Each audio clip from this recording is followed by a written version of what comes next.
Selamat pagi, siang, sore, malam semuanya. Sebelumnya perkenalkan nama saya Tasalonika Sitepu dari TRKI Angkatan 2019.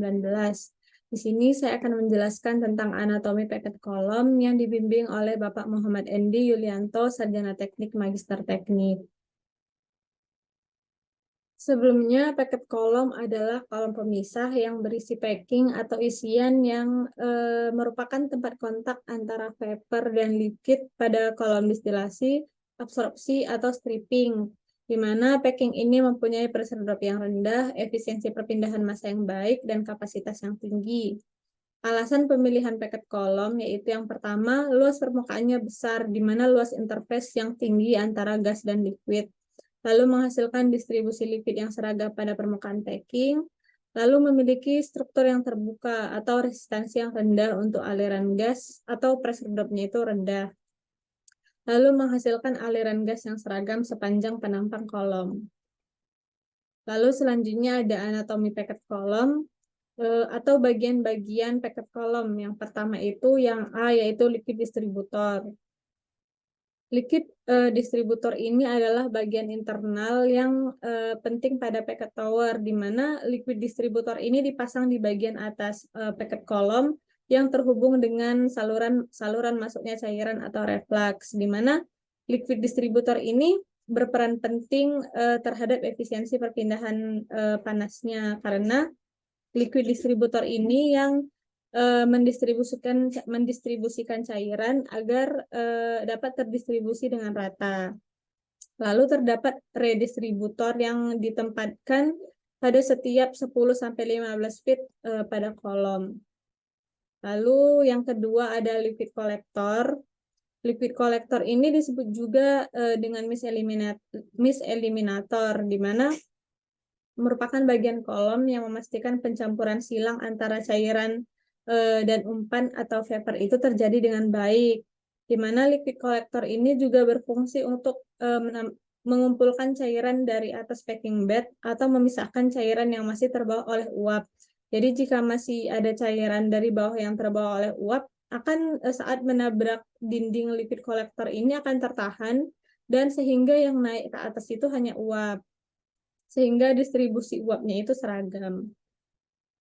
Lalu ada struktur packing, yaitu packing yang berfungsi untuk memperluas bidang kontak antara uap dan reflux, sehingga terjadi proses perpindahan massa dan panas. Jadi uap dan reflux atau cairan itu akan terjadi proses kontak pada packing, di mana uap yang mengalir dari bawah akan berkontak dengan liquid yang mengalir dari atas pada kolom packing, sehingga terjadi proses perpindahan massa dan perpindahan panas, di mana liquidnya akan menjadi panas dan vapornya itu akan menjadi dingin, sehingga komponen-komponen yang volatil akan naik ke atas dan komponen yang kurang volatil akan kembali ke bawah.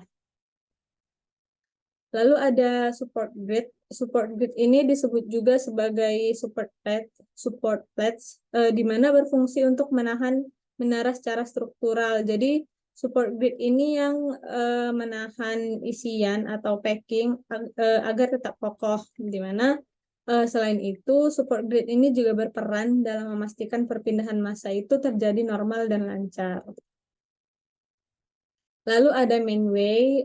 Mainway ini adalah bagian kolom distilasi yang biasanya itu ada pada bagian atas, tengah, dan bawah kolom, di mana mainway ini digunakan pada saat proses inspeksi atau pengecekan pada kolom distilasi atau saat terjadi proses shutdown, yaitu untuk mengecek alat atau membongkar kolom distilasi.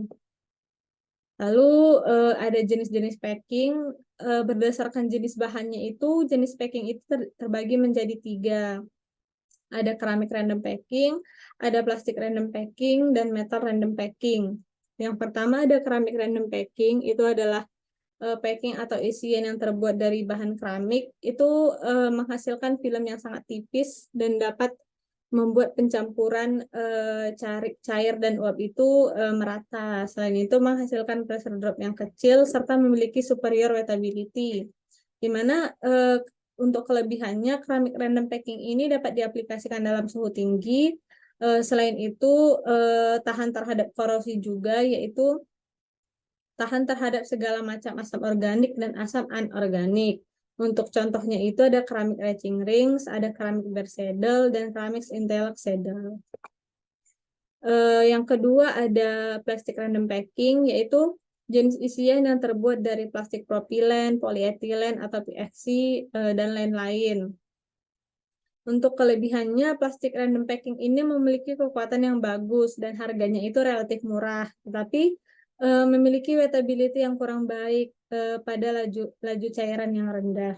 Untuk contohnya itu dapat dilihat ada plastik super interlock saddle, ada plastik Telerate, ada plastik Hackett, dan lain-lain. Lalu ada metal random packing, ini merupakan jenis isian yang memiliki kekuatan yang baik dan memiliki good wettability sehingga dapat digunakan pada laju cairan yang rendah. Untuk contohnya itu dapat dilihat pada gambar, ada metal interlock MTP, ada metal Paul ring, dan lain-lain. Jadi sekian penjelasan saya tentang anatomi packet kolom. Jika ada salah kata, saya memohon maaf. Terima kasih banyak.